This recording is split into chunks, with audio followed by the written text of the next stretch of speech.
Hey everyone, welcome back to another Just for Today daily reading. My name is John Clayton. I'm a recovering drug addict and alcoholic, and I've been clean and sober since February 21st, 2021.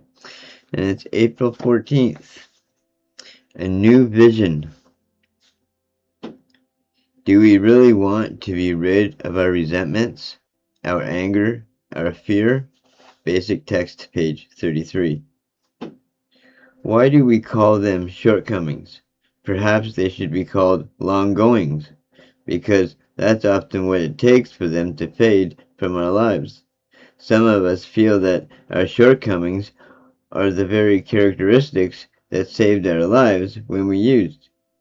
If this is true, then it is little wonder that we sometimes cling to them like old dear friends.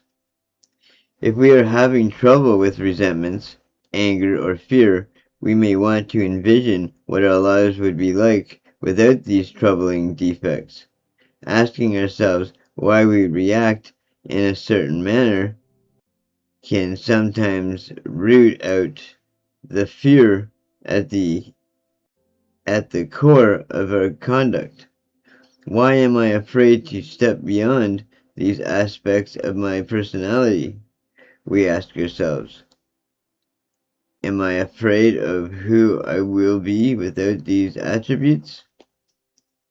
Once we have uncovered our fear, we are able to move beyond it.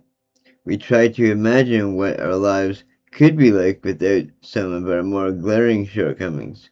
This gives us a feeling for what lies past our fear, providing the motivation we need to push through it. Our higher power offers us a new vision for our lives. Free of our defects, that vision is one fear our higher power offers us a new vision for our lives, free of our defects.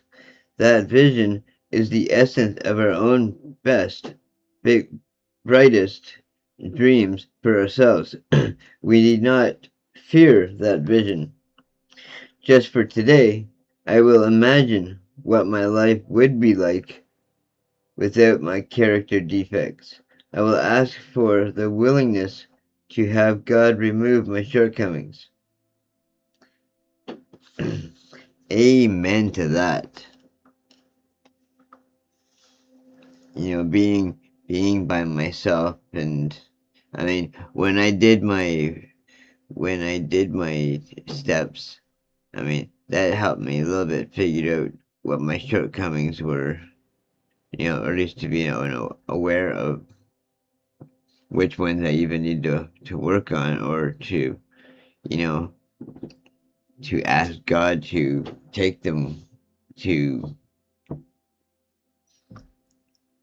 free me from them, I guess. I mean, I know, like, when I'm praying and stuff, and in my prayers, I'm asking God for the strength to keep moving forward, to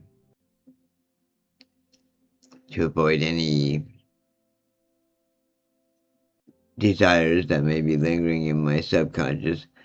I don't think there are, but from what I've seen in the last, I don't know, 15, 20 years,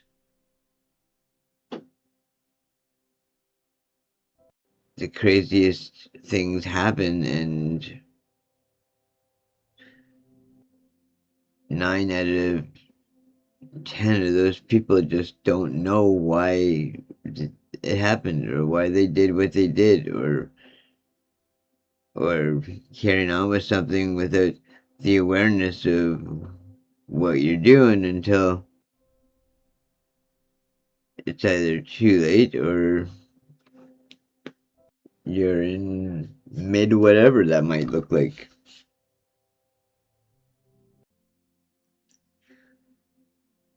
I mean, I know the whole idea of living life on life's terms.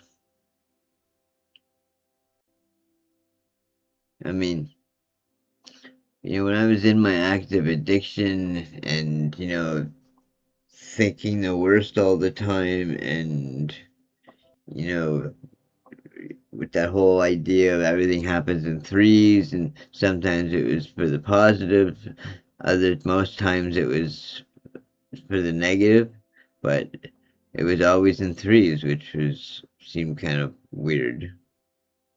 But I lost my train of thought with whatever I was talking about there. Dang it, I hate when that happens. Um, yeah, so I'll just leave it at that. It's funny, I think most of my videos, because I get all ink missed or I get all mixed combobulated, I guess. and so and then that's how I end the segment, and meanwhile I'm probably leaving you guys all like, what the hell is he talking about? So if that's the case, I do apologize, and hope that doesn't steer you from hitting like or subscribe, because I'd love for you to join my community, and